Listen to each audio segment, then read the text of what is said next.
పరిశుద్ధతకు దేవుడు ఎందుకు అంత ప్రాముఖ్యాన్ని ఇచ్చాడు? పరిశుద్ధతకు దేవుడు ఎంత ప్రాముఖ్యాన్ని ఇచ్చారు? దేవుడు పరిశుద్ధతకి ఎంత ప్రాముఖ్యాన్ని ఇచ్చారో తెలుసా? దేవుడు పరిశుద్ధ గ్రంథంలో అధ్యాయాన్ని, లేవీ కాండాన్ని పరిశుద్ధత గురించి పూర్తిగా ఈ లోకంలో ఎలా ఉండాలి, పరిశుభ్రత గురించి, పరిశుద్ధత గురించి 100 కంటే ఎక్కువ సార్లు దానిలో పరిశుద్ధత అనే పదము వాడబడిందండి. దేవుడు అంతగా ప్రాముఖ్యత ఇస్తున్నారు కాబట్టి ఆ యొక్క పరిశుద్ధ గ్రంథంలో ఒక పుస్తకాన్ని దేవుడు రాయించి ఉంచాడు. పరిశుద్ధతకి దేవుడు ఎంతగానో ప్రాముఖ్యత ఇస్తున్నాడు. అందుకే లేవీ కాండము 11వ అధ్యాయం 44వ వచనం, దేవుడు ఈ లోకంలో ఉన్న వాటికి మీరు ఈ విధంగా ఉండండి, ఇశ్రాయేల్ ప్రజలకు మీరు ఈ విధంగా పరిశుద్ధత పాటించండి, ఈ విధంగా చేయండి, ఇది తినండి, అది తినండి అని చెప్పి ఆత్మీయ జీవితం కూడా దేవుడు ఒక వాక్యాన్ని రాయించారండి. లేవీ కాండము 11వ అధ్యాయం 44వ వచనం మనం చూసినట్లయితే, నేను మీ దేవుడైన యెహోవాను, నేను పరిశుద్ధుడను గనుక మీరు పరిశుద్ధులై ఉండునట్లు మిమ్మల్ని మీరు పరిశుద్ధపరచుకొనవలెను.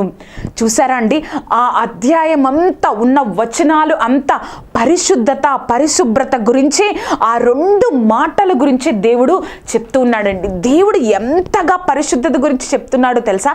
పరిశుద్ధత అంటే అది దేవుని స్వభావం అండి. పరిశుద్ధత అంటే అది దేవుని స్వభావం. ఆ స్వభావాన్ని నీకు నాకు ఇవ్వాలని దేవుడు ఆశిస్తూ ఉన్నాడు. మనము పరిశుద్ధమైన ఆలోచన లేకుండా ఆ కోపం పెట్టుకొని, ఒకరి మీద ద్వేషం పెట్టుకొని, అపవిత్రమైన ఆలోచనలు పెట్టుకొని ఉంటే ఎలా ఉంటుందో తెలుసా?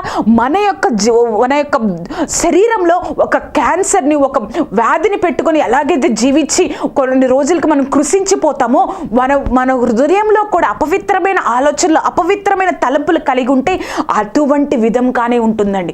కాబట్టి దేవుడు చెప్తున్నాడు, నేను పరిశుద్ధతకు నేను విలువిస్తున్నాను, నువ్వు కూడా ఆ యొక్క పరిశుద్ధతకు నువ్వు విలువిచ్చినట్లయితే నేను నిన్ను పరిశుద్ధంగా చేస్తాను అని దేవుడు చెప్తున్నాడు. ఇంకొక వాక్యాన్ని చదువుదామండి. హెబ్రీయులకు రాసిన పత్రిక 12వ అధ్యాయము 14వ వచనం. హెబ్రీయులకు రాసిన పత్రిక 12వ అధ్యాయం 14వ వచనం, అందరితోనూ సమాధానమును పరిశుద్ధతను కలిగి ఉండుటకు ప్రయత్నించుడి, పరిశుద్ధత లేకుండా ఎవ్వడును ప్రభువును చూడడు. దేవుడు పరిశుద్ధత గురించి ఏ విధంగా చెప్తున్నాడు? అందరితోనూ పరిశుద్ధత కలిగి ఉండండి, పరిశుద్ధత లేకుండా ఎవ్వరూ దేవుణ్ణి చూడడు. చూసారా అండి, ఒక్క వచనంలోనే పరిశుద్ధత గురించి 2 విలువైన, అందరితోనూ సమాధానము, పరిశుద్ధత కలిగి ఉండుటకు ప్రయత్నించండి.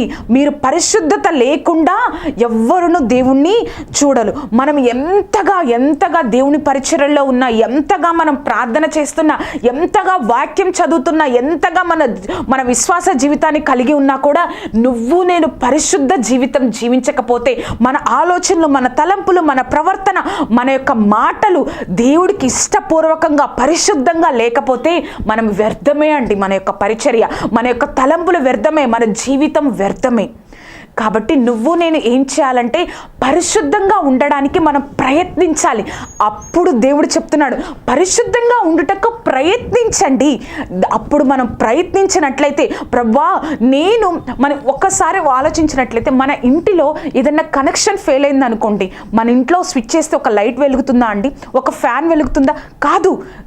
రాదు. మళ్ళీ ఆ కనెక్షన్ని సరిచేసినట్లయితేనే మన ఇంట్లో ఉన్న ఆ యొక్క ఎలక్ట్రికల్ వస్తువులన్నీ, ఫ్యాన్ కానీ, లైట్ కానీ, ఆ ఎలక్ట్రిసిటీ అంతా సరిగ్గా ఉంటుంది. అలాగే పరిశుద్ధత అనేది ఏంటో తెలుసా? నిన్ను నన్ను దేవుడికి దగ్గర చేసేదండి. నిన్ను నన్ను దేవుడికి ఆశీర్వదింపబడడానికి దగ్గర చేసేది ఒక గొప్ప సాధనమే, ఒక గొప్ప ఆయుధమే నీ యొక్క నా యొక్క పరిశుద్ధమైన జీవితం అండి. నువ్వు ఆ పరిశుద్ధమైన జీవితానికి పడతావా? పరిశుద్ధంగా జీవించడానికి నువ్వు నేను ప్రయాసపడినట్లయితే దేవుడు చెప్తున్నాడు, నీకు నేను తోడేయండి, నీకు నేను ఆ యొక్క పరిశుద్ధ జీవితం జీవించడానికి నేను నీకు సహాయం చేస్తాను అని దేవుడు చెప్తూ ఉన్నాడండి. దేవుడు ఎంత ప్రాముఖ్యస్తున్నాడంటే, పరిశుద్ధత లేకుండా ఎవ్వరు దేవుణ్ణి చూడరు. అంతేకాదు, నేను పరిశుద్ధుడై ఉన్నట్లు మీరు కూడా పరిశుద్ధుడై ఉండండి. పరిశుద్ధత అనేది దేవుని స్వభావం. ఆ స్వభావంలో మనల్ని తీసుకురావాలని దేవుడు ప్రయాసపడుతున్నాడు.